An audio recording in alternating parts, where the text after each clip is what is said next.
आज ही Doubtnut app download करें। Doubtnut पर होगा अब आपके सभी मैथ्स, केमिस्ट्री, फिजिक्स और बायोलॉजी डाउट्स का सफाया। बस अपने क्वेश्चन की फोटो खींचो, उसे क्रॉप करो और तुरंत वीडियो सोल्यूशन पाओ। Download now. अनु अपनी आय का 90% खर्च करती है। अगर उसका खर्च 25% बढ़ जाता है तो बचत 30% बढ़ जाती है। तो उसके वेतन में कितने प्रतिशत की वृद्धि होगी? हमारे पास ऑप्शन दिए गए हैं। Option number 1 25.5, option number 2 24%, option number 3 22.5 और ऑप्शन नंबर 4 दिया गया है 20%। सबसे पहले हमें प्रश्न में यहाँ पर दिया गया है कि 90% खर्च करती है। अगर हम देखते हैं आय, तो ये बराबर किसके होती है? ये बराबर होती है खर्च प्लस बचत। तो आय जो होती है या तो उसका खर्च किया जाता है या तो उसकी बचत की जाती है। तो हम दोनों को जोड़ देते हैं तो बराबर आय हो जाता है। अब हम देखते हैं यहाँ पर 90% अगर खर्च करती है, तो 90% खर्च करने का मतलब हम दूसरी तरह से इसको ये भी कह सकते हैं कि अगर आय में से मैं माइनस कर देता हूँ किसको, यहाँ पर खर्च को माइनस कर देता हूँ, तो अब क्या आ जाएगी? बचत आ जाएगी। ये आ जाती है बचत। आय में से खर्च को माइनस कर देते हैं तो बचत आ जाती है। इसने कहा है कि 90% खर्च करती है। 90% खर्च करती है तो मान लेते हैं 90% का मतलब कितना होता है? 90/100 होता है। तो 100 अगर उसकी आय रही होगी उसमें से 90 खर्च कर देती है। आय अगर उसकी 100 है उसमें से खर्च करने कर देती है 90, तो बचत कितनी करती है? 10 बचत कर देती है। अब क्या कहा गया है? अब कहा गया है उसके खर्च में 25% बढ़ जाता है। खर्च 25% बढ़ जाता है तो 90 का 25% निकाल सकते हैं। 25/100 होगा।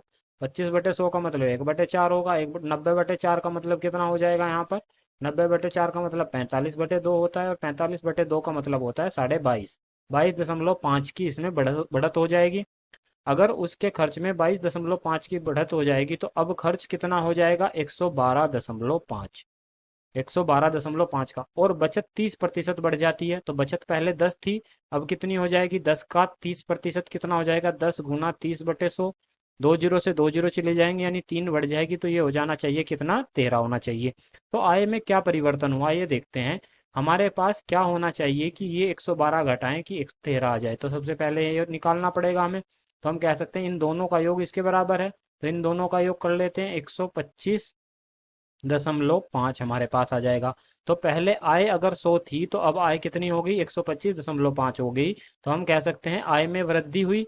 कितनी वृद्धि हुई? 25.5 की हुई। 25.5 की होती है तो आय में प्रतिशत वृद्धि निकाल सकते हैं। आय में प्रतिशत वृद्धि बराबर हमारे पास आ जाएगा 25.5 कितने से हुई है? 100 से हुई है। प्रतिशत के लिए क्या करते हैं? गुना 100 करते हैं। इतना प्रतिशत हमारे पास उत्तर आ जाएगा। तो यह हो जाएगा 100 से 100 चला जाता है।